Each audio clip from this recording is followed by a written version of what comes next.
Hello everyone, আজ হচ্ছে জামাই ষষ্ঠীর দিন। জামাই ষষ্ঠী সকালেই আমি উঠে স্নান করে রেডি হয়ে গেছি, মার সাথে দিদন বাড়ি যাব। তো আমি আর মা এখানে রেডি হয়ে দিদন বাড়ির জন্য বেরিয়ে গেছি। দেখো আমার মা কত সুন্দর সেজে গুজে আমার ক্রক্স পরে যাচ্ছে। আসলে ব্যাপারটা হয়েছে কি আমি তোমাদের বলছি। আমি প্রথমেই ড্রেসের সাথে ক্রক্স পরে বেরিয়েছি, আর মা আমার ড্রেসের সাথে হিল পরেছিল। কিন্তু কিছুটা রাস্তা যাওয়ার পর মা আর হাঁটতে পারছে না, মানে প্রবলেম হচ্ছে। তো মা করেছে আমার সাথে তার জুতো এক্সচেঞ্জ করে নিয়েছে। যেহেতু আমি প্রথমে রাজি হইনি জুতো এক্সচেঞ্জ করতে, সেই কারণে মা আমার হাতে একটা আইসক্রিম দিয়ে দিয়েছে, মানে ওটা ঘুষ হিসেবে। আমি তো ভাই ঘুষ পেয়ে ভীষণ খুশি। আমিও ওভাবেই হাঁটতে হাঁটতে খেতে খেতে যাচ্ছি। তো দেখো গিয়েই চলে গেছি দিদুনের আমাদের ঠাকুর ঘরে, মানে গোপালকে দেখতে। এই ড্রেসটা আমি পুরী থেকে গোপুর জন্য নিয়ে এসেছিলাম। তারপরে তো দিদুনের সব নিয়মকানুন করছে। আমাদের বাড়িতে অবশ্য জামাই ষষ্ঠী বলতে নেই, দিদুন বাড়িতে হয়তো দিদুন আগে সব ভাই বোনদেরকে ষষ্ঠীর জল কী সব হয় ওগুলো দিয়ে দিচ্ছিল এক এক করে।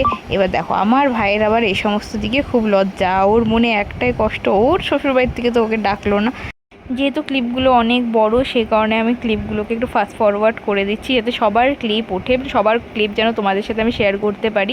আর কেউ যেন পরে আমাকে বলতে না পারে যে আমি এটা দিয়েছি ওটা দিইনি, পরে যেন বলতে না পারে যে দিদি তুই আমাকে ভালোবাসিস না, ওকে বেশি ভালোবাসিস। এই কারণে সবার ক্লিপ দিয়েছি, বাট ফাস্ট ফরওয়ার্ড করে। তোমরাও দেখো, আমিও দেখাই, সবাই মজা করো। আর এইখানে হয়েছে কি, বাঁশের যেহেতু একটা কচি বাঁশের গন্ধ থাকে, সে কারণে এই যে আমার ভাগনা নাকে রুমাল দিয়ে বসে আছে, আমি কোনো রকমের গন্ধ শুনবো না।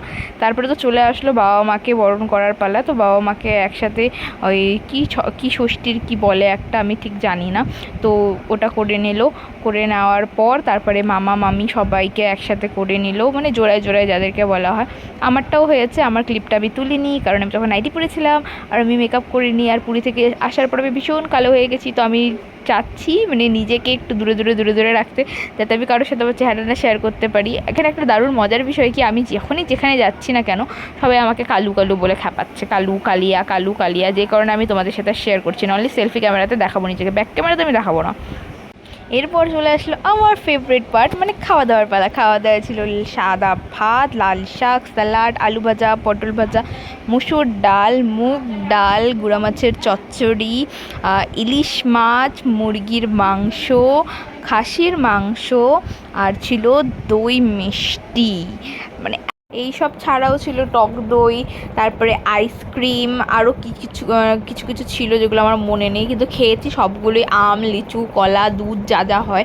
আর এখানে হয়েছে কি, আমার প্রথমে একদমই মনে নেই যে এগুলোর ভিডিও ক্যাপচার করতে হবে। খাওয়ার শেষে মনে পড়েছে মা আমি তো এগুলো ভিডিও ক্যাপচার করিনি, তখন একটা একটা করে আমি তুলে তুলে দেখাচ্ছি। তারপরে এই তো আমি রেডি হয়ে বাড়ির জন্য চলে যাচ্ছি, বাড়িতে যাওয়ার জন্য বেরিয়ে গেছি। এইবার বাড়ি যাওয়ার সময় রাস্তায় দেখতে পাচ্ছি একদম রাস্তাঘাট ফাঁকা। তারপরে আর কি চলে আমার তখন চোখে প্রচুর ঘুম, মানে আমি কতক্ষণে বাড়ি ঢুকবো, এদিকে বৃষ্টি বৃষ্টি ওয়েদার। আর এরকম ওয়েদার দেখে কারই বা না ঘুম পায়, তো আমারও ঘুম পেয়ে গেছে। আমি বাড়ি গিয়ে ফ্রেশ হয়ে শুয়ে গেছি। আর হ্যাঁ, তোমাদের সাথে দেখা হবে আমার পরের ব্লগগুলোতে। তোমরা আমার ইউটিউব চ্যানেলকে লাইক, শেয়ার, সাবস্ক্রাইব করতে ভুলো না। Bye bye.